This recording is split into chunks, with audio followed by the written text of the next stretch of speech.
தொழில்நுட்பத்துல முன்னாடி இருக்கவங்கள இந்த உலகம் எப்பயுமே மதிக்கும். எந்தெந்த நாடுகள்லாம் ஆராய்ச்சியில மற்றும் தொழில்நுட்பத்துல இன்வெஸ்ட் பண்ணாங்களோ அவங்க தான் இன்னைக்கு நம்மள லீட் பண்ணிட்டு இருக்காங்க. அப்படி நீ உலகத்துல மிகப்பெரிய மாற்றத்தை நோக்கி கொண்டு போயிட்டு இருக்கக்கூடிய டெக்னாலஜி தான் ஏஐ. இன்னைக்கு ஒர்க் பண்ணக்கூடியவங்க ஏஐ கத்துக்கிட்டு அவங்க ப்ரொடக்டிவிட்டியை பூஸ்ட் பண்றாங்க, கரியர்ல அடுத்த ஒரு லெவலுக்கு போறாங்க, அதிகமா சம்பாரிச்சிட்டு இருக்காங்க. நிறுவனர்கள் பிசினஸ் ஓனர்ஸ் பாத்தீங்கன்னா அவங்க ரெவென்யூ பெட்டரா மேனேஜ் பண்றாங்க, ப்ரொடக்டிவிட்டி இன்க்ரீஸ் பண்றாங்க. அதே மாதிரி அவங்களுடைய பிசினஸுக்கு அதை பயன்படுத்துறாங்க. நீங்களும் உங்க ப்ரொடக்டிவிட்டி அதிகப்படுத்தி உங்க பிசினஸ் மற்றும் கரியர்ல முன்னேறணும்னு நினைத்தீங்கன்னா 14 மணி நேரம் கிளாட் மாஸ்டரி கோர்ஸ் நம்மளுடைய நாலேஜ் பார்ட்னர் அவுட் ஸ்கில்ஸ் பண்றாங்க. இந்த வரக்கூடிய சனி மற்றும் ஞாயிறு காலையில 10 மணில இருந்து 7 மணி வரைக்கும். இந்த கோர்ஸ்க்கான லிங்கை நம்ம டிஸ்கிரிப்ஷன்ல கொடுத்திருக்கோம். ஜெனரலா இதுக்கு ஒரு சார்ஜஸ் இருக்கும், பட் நம்மளுடைய பார்ட்னர் இதுல கம்ப்ளீட்டா ஃப்ரீ ஆஃபர் பண்றாங்க. இந்த கோர்ஸ்ல நீங்க என்னென்ன கத்துக்குவீங்கன்னு பாத்தீங்கன்னா, ஒர்க்கிங் ப்ரொஃபஷனல்ஸ் இதை பயன்படுத்தி உங்களுடைய ப்ரொடக்டிவிட்டி இன்க்ரீஸ் பண்ணி உங்க கரியர் growth எப்படி பண்றது, ஃப்ரீலான்சர்ஸ் புது கிளைண்ட்ஸ் உண்டு பண்றது, எப்படி உங்க பிசினஸ் டெவலப் பண்றது, கண்டென்ட் கிரியேட்டர்ஸ் உங்களுடைய ஸ்கிரிப்ட், உங்களுடைய இமேஜ், உங்க வீடியோவை எப்படி ஏஐ பயன்படுத்தி அடுத்த கட்டத்துக்கு எடுத்துட்டு போறது, பிசினஸ்ல இருக்கவங்க உங்களுடைய ஒர்க் ஃப்ளோ ஆட்டோமேட் பண்றது, உங்களுடைய ப்ரொடக்டிவிட்டி இன்க்ரீஸ் பண்றது அப்படின்னு சொல்லி எல்லா விஷயத்தையும் இதுல கத்து கொடுப்பாங்க. உலகத்துல 150 நாடுகள் இருக்கக்கூடிய 10 கோடிக்கும் அதிகமான பேர் இந்த ட்ரைனிங் அட்டெண்ட் பண்ணிருக்காங்க. நீங்க ஒர்க்கிங் ப்ரொஃபஷனலா இருக்கலாம், கண்டென்ட் கிரியேட்டரா இருக்கலாம், ஃப்ரீலான்சரா இருக்கலாம், இல்ல ஒரு பிசினஸ் ஓனரா இருக்கலாம், எல்லாருக்குமே இந்த கோர்ஸ் அப்படின்றது கண்டிப்பா கை கொடுக்கும். நீங்க உங்க கரியரை ஃபியூச்சர் ப்ரூஃப் பண்ணணும்னு நினைச்சீங்க, உங்களுடைய ஸ்கில்ஸ் இம்ப்ரூவ் பண்ணணும், டெக்னாலஜில நீங்க எகடா இருக்கும்னு நினைச்சீங்கன்னா டிஸ்கிரிப்ஷன்ல இருக்கக்கூடிய லிங்கை கிளிக் பண்ணி உடனடியாக ரெஜிஸ்டர் பண்ணுங்க. இந்த வாய்ப்பை தவற விடாதீங்க.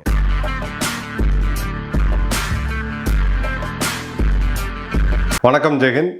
டெல்லியில சமீபத்தில் நடந்து முடிஞ்ச ப்ரொட்டஸ்ட் பிறகு கலவரம், அப்புறம் ஒரு மினிஸ்டர் ரிசைன் பண்ண பிறகு சில முக்கியமான அதே மாதிரி கொஞ்சம் கன்சர்னான அப்டேட்ஸை நம்ம பார்க்குறோம். இந்த போராட்டம் முடிந்த பிறகு இதில் சம்பந்தப்பட்டிருக்கக்கூடிய கலவரக்காரர்கள் கிட்டத்தட்ட 2800 பேருக்கும் அதிகமாக டெல்லி போலீஸ் ஐடென்டிஃபை பண்ணி அவங்களுடைய ஃபோட்டோகிராஃப்ஸ்லாம் மேட்ச் பண்ணாங்க.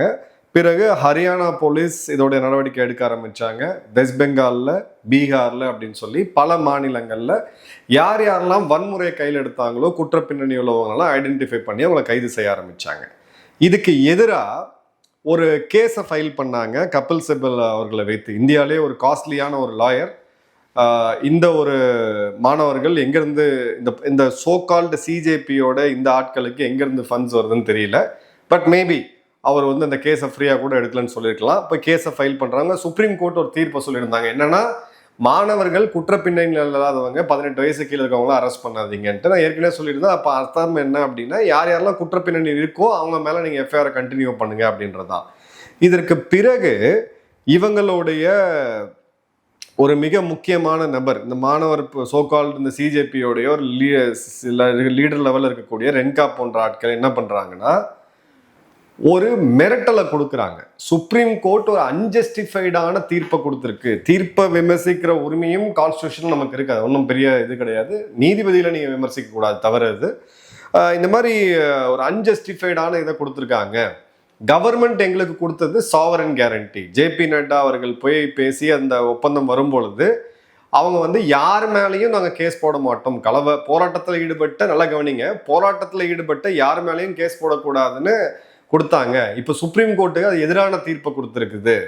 அப்போ நாங்கள் இதுக்கு எதிராக போராடுவோம். இந்த தீர்ப்பை நீங்கள் மீண்டும் எங்கள் மேலே ஆக்ஷன்ஸை கண்டினியூ பண்ணீங்க அப்படின்னா நாங்கள் மீண்டும் போராட்டத்துக்கு வருவோம். இந்த முறை இந்த போராட்டம் அப்படின்றது நாடு முழுக்க நடக்கும், நீங்கள் எதிர்பார்க்காத லெவலில் நடக்கும். சுப்ரீம் கோர்ட்டோடைய தீர்ப்பு ரொம்ப ரொம்ப தெளிவாக இருக்கு. 18 வயது கீழே இருக்கக்கூடியவங்க, இதுக்கு முன்னாடி தவறு செய்தவர்கள், ஏதோ ஒரு கல் எரிஞ்சாங்க, ஒரு மாணவர்கள் ஒன்று பண்ணிட்டாங்கன்னா அவங்க மேலே எல்லா நடவடிக்கையும் எந்த நடவடிக்கை எடுக்காதீங்க, ரத்து பண்ணுங்க எஃப்ஐஆர்ன்ட்டாங்க.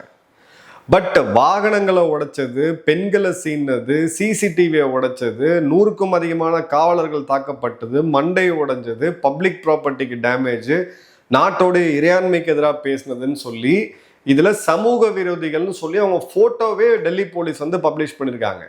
இப்போ இவங்க என்ன பண்ணுறாங்க, இந்த சிஜேபியில் இருக்கவங்கன்னா இதை பிரித்து போராட்டத்தில் எதேச்சையாக உணர்ச்சிப்பட்டு செயல்பட்டவங்க. 2வது, போராட்டத்துக்கு போனாங்க, எந்த விதமான ஒரு வன்முறையிலும் ஈடுபடல, திரும்ப வந்துட்டாங்க. they will not be touched. போராட்டத்துக்கு போனாங்க, ஏதோ உணர்ச்சிப்பட்டு பண்ணிட்டாங்க, அவங்களுக்கு மாணவர்கள் குற்றப்பின்னணிலாம் இல்லை, அவங்களும் ஓகே, இவங்க மேலே எந்த ஆக்ஷனும் எடுக்கக்கூடாது. 3வது கேட்டகரி, போராட்டத்துக்கு போனதே சமூக விரோதிகள் தான், அதுவும் மர்டர் கேஸ் இருக்கிறவன், போஸ்கோ கேஸ் இருக்கிறவன் சொல்லி இவங்கெல்லாம் உள்ள போனது. இவங்க சிஜேபியோட இந்த ஆட்கள் என்ன பண்றாங்கன்னு பாத்தீங்கன்னா எல்லாத்தையும் மீண்டும் ஒரே பிராக்கெட்குள்ள கொண்டு வந்து போராட்டக்காரர்கள் மேல நடவடிக்கை கூடாது, மாணவர்கள் மேல நடவடிக்கை கூடாது. இவங்கெல்லாம் மாணவர்கள் கிடையாது, ஏற்கனவே சொன்ன மாதிரி குற்ற பின்னணி உள்ளவங்க. பியாண்ட் டவுட்ஸ் அந்த டேட்டாவை நம்ம யார் வேணா போய் பார்க்கலாம். காவல்துறையில உங்களுக்கு ஒரு நண்பர் இருந்தாலே நீங்க இந்த போட்டோ காமிச்சு இவங்க பேர்ல குற்றங்கள் என்ன இருக்குன்னா அந்த மொத்த ஹிஸ்டரியும் வெளியில வரும். இப்ப இந்த அனார்கிசம் எப்படி தெளிவா வருது அப்படின்றத பாருங்க. உச்ச நீதிமன்றத்தோட தலைமை நீதிபதி ஒரு கோர்ட்ல ஒரு குறிப்பிட்ட ரிமார்க்கை கொடுக்குறாரு, காக்ரோச்னு வார்த்தையை பயன்படுத்துறாரு. அது மொத்த இந்தியாவில் இருக்கக்கூடிய மாணவர்களுக்கு எதிராக கிடையாதுன்றத அன்னைக்கே தெளிவுபடுத்தினாங்க. ஒரு காக்ரோச் ஜனதா பார்ட்டின்னு ஆன்லைன்ல ஒரு மூவ்மெண்ட் ஆரம்பிச்சாங்க. ஸோ இது ஓகே, அது ஒரு காமெடியா ஒரு இதுவா ஒரு ஃப்ரஸ்ட்ரேஷனை வெண்ட் அவுட் பண்றதுக்கான ஒரு சோஷியல் மீடியா டூலா நம்ம பார்க்கலான்னு கூட வச்சுக்கலாம். பிறகு இந்த போராட்டம் வரும்போது அரசுக்கு மிரட்டல். அமைச்சர் ரிசைன் பண்ண பிறகு ஃபர்ஸ்ட் கிட்ட நாங்கள் வீழ்த்திட்டோம், எந்த அமைச்சரை வேணாலும் நாங்கள் வீழ்த்துவோம், காவல்துறை எங்களுக்கு ஒண்ணுமே இல்லை. ஸோ கவர்மெண்ட்டை மிரட்டியாச்சு, காவல்துறையை நேருக்கு நேர் மிரட்டியாச்சு. இப்போ நீதிமன்றத்தை மிரட்டக்கூடிய அளவுக்கு இவங்க போயிருக்காங்க. இல்லைன்னா நாங்கள் உடனடியாக போராட்டம். இந்த முறை நீங்க ஜஸ்ட் லாஸ்ட் முறை பார்த்ததெல்லாம் ஒண்ணுமே கிடையாது, இந்த முறை நாடு முழுக்க பண்ண போறோம். இப்போ இதுக்கு சம்பந்தமா இருக்கக்கூடிய இன்னொருத்தர் உடனே போய் டேமேஜ் கண்ட்ரோல் இல்ல நீதிமன்ற தீர்ப்பு கொடுத்திருக்கிறதா ஓகே, ஆனா அந்த நீதிமன்றத்துடைய தீர்ப்பை இந்த பிஜேபி அரசாங்கம் தவறா பயன்படுத்துவாங்க. அப்போ குற்ற பின்னணி உள்ளவர்கள் எல்லாம் கைது செய்யறேன்னு சொல்லிட்டு இவங்க எல்லாரையுமே கைது செய்வாங்க அப்படின்ட்டு. அப்ப நீங்க என்ன பண்ணணும், கேஸ் டு கேஸ் போகணும். இவங்க எனக்கு தெரிஞ்ச ஒரு வெப்சைட்டே ஆப்பே உருவாக்கியிருக்காங்க. அந்த மாதிரி மாணவர்கள் போராட்டத்தில் லீகல் அசிஸ்டன்ஸ் ஏதாவது வேணும்னா நீங்க எங்களை அப்ரோச் பண்ணலான்னு சொல்லிட்டு. ஏற்கனவே சொன்ன இவங்களுடைய கணக்கில் பார்த்தீங்கன்னா கிட்டத்தட்ட 50க்கும் அதிகமான லீடிங் லாயர், சுப்ரீம் கோர்ட்ல ஆரம்பிச்சு லோக்கல் மெஜிஸ்ட்ரேட் கோர்ட் வரைக்கும் இவங்களுக்கு ஆதரவு இருக்கு. ஒரு பெரிய இயக்கமே இவங்க நடத்திக்கிட்டு இருக்காங்க. அப்போ அரசாங்கத்தை சமூக விரோதிகள், பொது சொத்துக்கு சேதம் விளைவிச்சவங்க, காவல்துறையில் இருக்கக்கூடியவங்களை தாக்கினவங்க, யூனிஃபார்ம்டு ஒரு போலீஸ்ல இருக்கக்கூடியவங்களை தாக்கினவங்க, அவங்க மண்டையை உடைச்சவங்க மற்றும் நாட்டுக்கு எதிராக கோஷம் போட்டவங்க, பிரதமரை வசைப்பாட்டினவங்க, இந்த நாட்டில் இருக்கக்கூடிய பல இயக்கங்களை வசைப்பாட்டினவங்க, அன்டியூவா எதுவுமே இல்லாம இவங்க எல்லாரையும் தப்பிக்க விடுறது அப்படின்றதான் இவங்களுடைய அல்டிமேட் எய்ம். சமூக விரோதிகளுக்கும் எங்களுக்கும் சம்பந்தம் இல்லை, நாங்க இந்த வன்முறையை எடுக்கல அப்படின்றதான் அந்த போராட்டம் முடிவுக்கு வரும்போது ஜாயிண்ட் பிரஸ் கான்ஃபரன்ஸ்ல இவங்க பேசினது. ஸோ கம்ப்ளீட்டா ஒரு அனார்கியை நோக்கி போகுது அப்படின்றத பார்க்குறோம். நான் என்னுடைய ஒரு 4 மணி நேரம் என்னுடைய பழைய செய்திகள், அதாவது பங்களாதேஷ்ல இதே மாதிரியான ப்ரொட்டஸ்ட் நடந்த போது அந்த டைம்ல நான் எடுத்து வச்சிருந்த நோட்ஸ்லாம் பார்த்தோம்னா கிட்டத்தட்ட 80% ஒத்து போகுது. அங்க என்ன பண்ணாங்களோ கிளாசிக்கா எக்ஸாக்டா இவங்க அதை தான் பண்ணியிருக்காங்க. பட் நம்மளுடைய காவல்துறையினர், குறிப்பா டெல்லி காவல்துறையினர் மற்றும் ரேபிட் ஆக்ஷன் ஃபோர்ஸுக்கு மிகப்பெரிய சல்யூட்டை கொடுக்கணும். ஏன்னா அந்த அளவுக்கு ரிஸ்ட்ரெயின் பண்ணி எந்த ஒரு இடத்துலையும் ஒரு உயிரிழப்பு கூட இல்லாம அவங்க மேல தாக்குதல் நடத்தும் போதும் ஒரு உயிரிழப்பு கூட இல்லாம பண்ணாங்க. ஏன்னா ஏதாவது யாருக்காவது ஒண்ணு ஆயிருந்ததுன்னா அந்த ஒரு வீடியோ ஒரு போட்டோவை ஒரு ப்ரொட்டஸ்ட் சேஞ்ச் மூமெண்டா உருவாக்கி உலகம் முழுக்க அதை வைரலாக்கி மக்களுடைய உணர்ச்சிகளை தூண்ட வச்சு ஒரு மிகப்பெரிய வன்முறையை அவங்க கண்டிப்பா பண்ணியிருப்பாங்க. Thank you Delhi police and RAF, நீங்க அந்த மாதிரியான ஒரு வாய்ப்பை கொடுக்கல. இது எந்த அளவுக்கு ஒரு கடினமான பணி அப்படின்றது, எந்த அளவுக்கு நீங்க தாக்கு பிடிச்சி நின்னீங்கன்றது ஆஸ் ஒரு ஃபெலோ சோல்ஜரா நான் இருந்து பார்த்துருக்கேன். இந்த விஷயத்த கண்டிப்பா எனக்கு புரியும், நம்மளுடைய லட்சக்கணக்கான சப்ஸ்கிரைபர்ஸ்க்கு கண்டிப்பா நிச்சயமா புரியும், MMK குடும்பத்துக்கு கண்டிப்பா புரியும் இது. ஓகே, இப்போ இதுக்கு அப்புறம் என்ன நடக்குதுன்னு பாத்தீங்கன்னா 10:30 மணி முந்தானத்து இரவு 10:30 மணிக்கு NSA அஜித் தோவல் அவர்கள், ஹோம் மினிஸ்டர், ஹோம் செக்ரட்டரி மற்றும் இன்டெலிஜென்ஸ் பியூரோவுடைய சீஃப், இவங்க எல்லாருமே ஒன்னா சேர்ந்து பேசுறாங்க.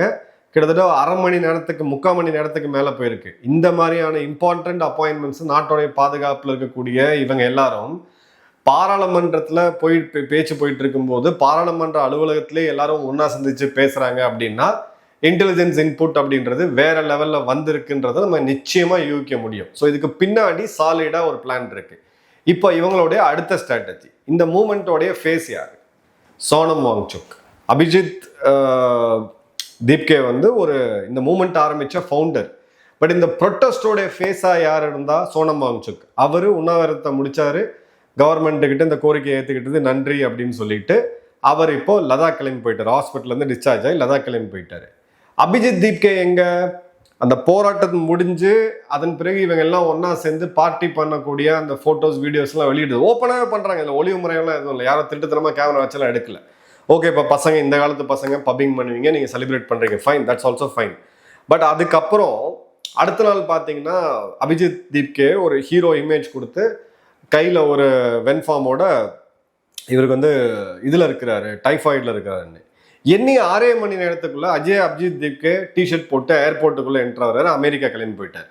இப்போ அமெரிக்காவில் ஒரு பேட்டி கொடுக்குறாப்புல, இந்த மாதிரி கவர்மெண்ட் கொடுத்த கேரண்டியை வந்து மீள்றாங்க. அப்போது இது ஜஸ்ட் ஒரு அனார்கியோட பெஸ்ட் எக்ஸாம்பிள் என்னன்றதை பார்க்கலாம். எப்படின்னா, நாளைக்கு ஒரு ஒரு கொலை வழக்கில் சம்மந்தப்பட்ட ஒரு 100 பேர் ஒரு சம்மந்தப்பட்டிருக்காங்கன்னு வச்சுக்கோங்க, ஒரு பல குற்ற வழக்கில் சம்மந்தப்பட்டிருக்காங்க. மாநிலத்தோடைய முதல்வரோ இல்லை நாட்டோடைய உள்துறை அமைச்சரோ யாரோ சொல்லிட்டாங்க, உங்களை நாங்கள் வந்து கேரண்டி கொடுக்குறோம், நீங்கள்லாம் வந்து ஃப்ரீ, உங்கள் மேலே எந்த கேஸும் போடாதுங்க, கேஸ் வந்து எதுவுமே நடக்காது, உங்கள் மேலே எந்த நடவடிக்கையும் எடுக்க மாட்டோம்ட்டு கோர்ட்டு விடுமா? இப்போ அந்த மர்டரான ஃபேமிலியிலேருந்து ஒருத்தங்க போய் கோர்ட்டில் கேஸ் போட்டாங்கன்னா நீதிமன்றம் என்ன சொல்லும்? ஸோ நம்மளுடைய சட்டத்திட்டம் அப்படின்றது கான்ஸ்டியூஷனுக்கு உட்பட்டது. இந்த எஃப்ஐஆரை ரத்து செய்யக்கூடிய அதிகாரம்ன்றது நீதிமன்றத்துக்கு தான் இருக்கு.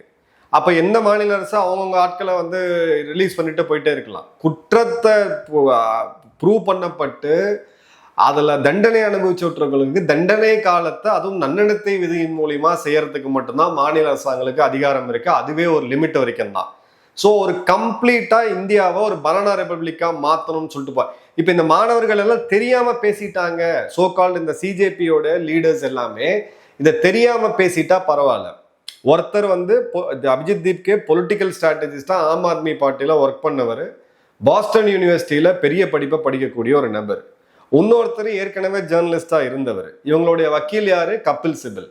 ஸோ கபில் சிபல் கிட்ட இந்த மாதிரி எல்லாம் இருக்கான்னு கூட கேட்காம இவங்களுக்கு வந்து இன்னசென்ஸ் கிளைம் பண்றது அப்படின்றது வேலைக்காகாது. ஸோ இப்போ அடுத்த ஸ்டெப்புக்கு மூவ் ஆகுது அரசாங்கம். முக்கியமான ஆட்கள் சந்திச்சு பேசுறாங்க, பிரதமரையும் சந்திச்சு பேசினதா வந்து தகவல் வருது. ஸோ இன்டெலிஜென்ஸ் பியூரோ சீஃபும் நேஷனல் செக்யூரிட்டி அட்வைசர், ஹோம் செக்ரட்டரிலாம் வராங்க, ஒன்னா சேர்றாங்க. அப்படின்னா இந்த மாதிரியான நிகழ்வு கடைசியாக எப்போ நடந்ததுன்னா, போன வருடம் ஆப்ரேஷன் சிந்தூர் அப்போ கேபினெட் கமிட்டி ஆஃப் செக்யூரிட்டி ஒன்று கூடுனாங்க. அப்போ ஒரு வெளியில இருந்து ஒரு த்ரெட் நமக்கு வந்துச்சு பாகிஸ்தான் மூலியமா. இது இன்டர்னல் த்ரெட் சம்பந்தப்பட்டது. ஸோ இப்போ நீதிமன்றத்துக்கு நீங்க போறீங்க, இந்தியாவுடைய காஸ்ட்லியான வக்கீல நீங்க வைக்கிறீங்க. நீதிமன்றம், உச்ச நீதிமன்றம், அதுவும் தலைமை நீதிபதி ஒரு தீர்ப்பு கொடுக்கிறார். பசங்க மேல கை வைக்க வேண்டாம், குற்ற பின்னாளியில் இருக்கவங்க மேல கை வைக்க வேண்டாம், 18 வயசு கீழே இருக்கவங்க மேல கேஸே, அவங்க தப்பே பண்ணினாலும் கேஸ் போடாதீங்க. ஆனா இதுல இந்த ஹிஸ்டரி ஷீட்டர்ஸ், இவங்களுடைய மர்டர் அக்யூஸ்ட், இவங்கெல்லாம் உள்ள வந்து பண்ண கூத்தலுக்கெல்லாம் கோர்ட் வந்து தடை விதிக்கல. எஃப்ஐஆர் போடுங்கன்னா அவங்க போடுங்கன்னு சொல்ல, பேசிக்கலி தடை விதிக்கல. அப்போ ஒன்று நீ கோர்ட்டை நம்பணும். கோர்ட் அப்படின்றது நமக்கு ஒரு காமன் மேனுடைய கடைசி இதுன்றதை நம்ம பார்க்குறோம். பல ஜம்பவான்கள், ஆட்டி படைத்தவர்கள், ஆண்டவர்கள் எல்லாம், பெரிய முதல்வர்கள் எல்லாம் ஜெயிலுக்கு அமைச்சது இதே கோர்ட்டு தான். இதை வந்து நம்ம மறந்துடவே முடியாது. பெரிய பெரிய ஆட்கள், என்ன மீறி எதுவுமே நடக்க முடியாதுன்னு பேசி தெரிஞ்சுக்கிட்டு இருந்த பல பேர் இதே நீதிமன்றங்கள்லாம் தண்டிக்கப்பட்டிருக்காங்கன்றதை நம்ம பார்க்குறோம். ஸோ அந்த கோர்ட்டு மேலேயும் உங்களுக்கு நம்பிக்கை கிடையாது, அரசாங்கத்தின் மேலேயும் உங்களுக்கு நம்பிக்கை கிடையாது.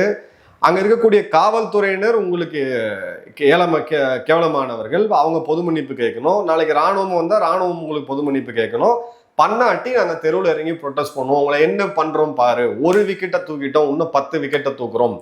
ஸோ கிளியர் கட்டா ஒரு அனார்கியை நோக்கி இந்த ப்ரொட்டஸ்ட் அப்படின்றது போயிட்டு இருக்கு. மாணவர்கள் தயவு செய்து ஒரு விஷயத்த புரிஞ்சுக்குங்க. இந்த ப்ரொட்டஸ்ட்ல டாப் லெவல்ல இருக்கவங்க எல்லாருமே பெரிய பெரிய ஆட்கள், அவங்களுக்கெல்லாம் பேக்கப் இருக்கிறது தெளிவா தெரியுது. இதுல போய் சம்பந்தமே இல்லாம உணர்ச்சி வசப்பட்டு இதுல ஒரு சங்க் ஆஃப் க்ரௌடு, நம்மளுடைய டெல்லியில் இருக்கக்கூடிய ஒரு சப்ஸ்கிரைபர் நம்ம கமெண்ட்லேயே போட்டிருக்காரு பாருங்க, சில இமெயில்ஸும் நம்ம வந்திருக்கு. அவங்களுடைய பேர் வேண்டாம், நான் வந்து பர்சனலாக நமக்கு வந்து சொல்லும் போது அதெல்லாம் வேண்டாம் நம்மளுக்கு. பட் நிறைய பேர் காசு கொடுத்தும் இந்த போராட்டத்துக்கு கூட்டு வந்திருக்காங்கன்றது. நொய்டா போன்ற பகுதிகளில் இருந்து இப்போ காசு எங்கேருந்து வந்துச்சு? இப்போ இந்த போராட்டத்துக்கு யார் யாரெல்லாம் உள்ள வந்தாங்க? ஸோ இதுக்கான விசாரணைகள் போயிட்டு இருக்கு.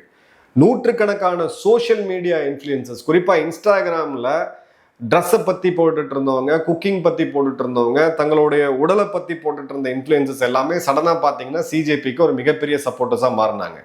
அரசாங்கம் பண்ண வேண்டியது ரொம்ப ரொம்ப முக்கியமான ஒரு விஷயம். மக்கள் பிரச்சனை மக்கள் மன்றத்தில் தீர்க்கப்படணும், மக்கள் பிரச்சனை நீதிமன்றங்களில் தீர்க்கப்படணும், மக்கள் பிரச்சனை மக்களுக்கு அரசியல்வாதிகள் மேல இருக்கக்கூடிய அந்த அதிருப்தி தேர்தல் நேரத்தில் தீர்க்கப்படணும்.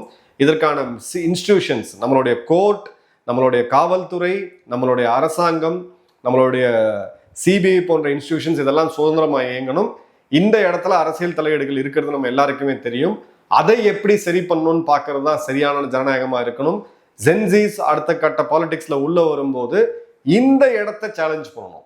போலீஸ்க்கும் கவர்மெண்ட்டும் இருக்கக்கூடிய நெக்ஸஸ், போலீஸ்க்கும் இந்த வக்கீல்ஸ் இவங்களுக்கு இருக்கக்கூடிய நெக்ஸஸ், இதெல்லாம் சரி பண்ணணும் அப்படின்னா நம்ம நாடு ஸ்மூத்தா இயங்கும். தவறு செய்த யாராவது பாதிக்கப்பட்ட யாருக்காவது நீதி வேணும்னா அந்த ஃபாஸ்ட் ட்ராக் பண்ணி ஒரு நீதி கோர்ட்டுக்கு போனா ஒரு வருஷத்துல தீர்ப்பை வாங்கிட்டு வர முடியும்ன்ற அந்த கான்ஃபிடன்ஸ் பொதுமக்களுக்கு இருக்கணும். தப்பு பண்ணா ஒரு வருஷத்துக்குள்ள நம்ம தண்டனை அனுபவிக்கணும்ன்ற அந்த பயமும் குற்றம் செய்யறவர்களுக்கு இருக்கணும். இதுதான் உண்மையான ஜனநாயகம். இதுக்கு நீங்க அரசியலுக்கு வரணும். உங்கள பல பேர் அரசியல்ல பெரிய பெரிய தலைவர்களா வந்து இந்த மாற்றத்தை கொண்டு வரணும். ஆனா இந்த ரூட் வந்து டோட்டலா டேஞ்சரஸா இருக்கு. நீட்ல நடந்த விஷயம், தர்மேந்தர் பிரதான் அவர்கள் ராஜினாமா பண்ணதை நானும் ஆதரிக்கிறேன். அந்த முடிவு கரெக்ட். நான் ஏற்கனவே சொல்லியிருக்கேன், இதை வந்து எப்பயோ பண்ணியிருக்கணும். நீட்ல நடந்த தவறை வந்து நம்ம வந்து எந்த ஒரு காரணமுமே சொல்ல முடியாது. காங்கிரஸ் காலத்துல 20 முறை நடந்துச்சு, அந்த கதையாகாது. அந்த 20 முறை நடந்ததுனாலதான் மக்கள் இவ்வளவு பெரிய ஒரு பெரிய வெற்றியை இன்னைக்கு பிஜேபி கொடுத்திருக்கிறாங்க. 3வது முறை இவங்களை ஆட்சியில் அமர வச்சிருக்காங்க. ஸோ அந்த கான்ஃபிடென்ஸ் அங்க 14 நடந்துச்சு, இங்க நடக்கலையா, அங்க நடக்கலையா, அவங்க ரிசைன் பண்ணாங்களா, இந்த வாட் அபவுட்ரி கதையை வேண்டாம். ரிசைனிங்கேஷன் கரெக்ட் தான். ஆனா இந்த போராட்டம் வேற ஒரு டைமென்ஷன்ல போயிட்டு இருக்கு. நீதிமன்றங்கள் மிரட்டப்படுறது, காவல்துறையினர் மிரட்டப்படுறது, நாங்க என்ன வேணா வந்து ப்ரொட்டஸ்ட் மூலியமா தெருளியை வச்சு நாங்க அரசியல் நாட்டை தலையெழுத்தை மாத்திருவோம் அப்படின்றது ஒரு டேஞ்சரஸான ட்ரெண்டு. தயவு செய்து இந்த காணொலியை பார்க்கக்கூடிய நீங்கள், உங்களுடைய இளைய தமிழகத்தினர், உங்களுடைய ஸ்பியர் ஆஃப் இன்ஃப்ளூயன்ஸ்ல தயவு செய்து இந்த வாட்ஸ்அப்ல ஃபார்வர்ட் பண்றது, போய் ஃபேஸ்புக்ல உட்காந்து கண்ணாபின்னு திட்டிகிட்டு இருக்கிறது ஓரமா வச்சுட்டு, உங்க கூட இருக்கக்கூடிய சரௌண்டிங்ல இருக்கக்கூடிய இன்னையோட ஜென்சி ஆல்ஃபா கிட்ட இந்த கான்வர்சேஷனை ஆரம்பிங்க, பேசுங்க. பழைய கதை, நாடு இதுக்கு முன்னாடி எங்க இருந்து வந்துச்சு, எப்பேற்பட்ட தியாகங்கள்ல லட்சக்கணக்கான பேர் பண்ணியிருக்கிறாங்க அப்படின்ற அந்த விஷயத்த அவங்ககிட்ட கொண்டு செல்லுங்க. அவங்களுடைய சுதந்திரத்துக்கு இன்னி வரைக்கும் யூனிஃபார்ம் போட்ட நம்மளுடைய சகோதர சகோதரிகள் அங்க உயிரை கொடுத்துட்டு இருக்காங்கன்றதையும் நீங்க அவங்களுக்கு சொல்லி கொடுக்கணும். அடுத்த அப்டேட்ல இது எதை நோக்கி போகுதுன்றதை பார்த்துட்டு மீண்டும் சந்திப்போம். பட் இன்னொரு முறை இந்த ப்ரொட்டஸ்ட் இவங்க நாடு முழுக்க ஆரம்பிச்சாங்க அப்படின்னா இந்தியாவுடைய பொருளாதார வளர்ச்சியை ரொம்ப ஒரு வாலட்டைலான சுச்சுவேஷன்ல மிகப்பெரிய லெவல்ல அதை பாதிச்சிருன்றது மட்டும் மாற்று கருத்தே இருக்க முடியாது. உங்க கமெண்ட்ஸை கமெண்ட் பாக்ஸ்ல போடுங்க. நன்றி, வணக்கம், ஜெயஹிந்த்.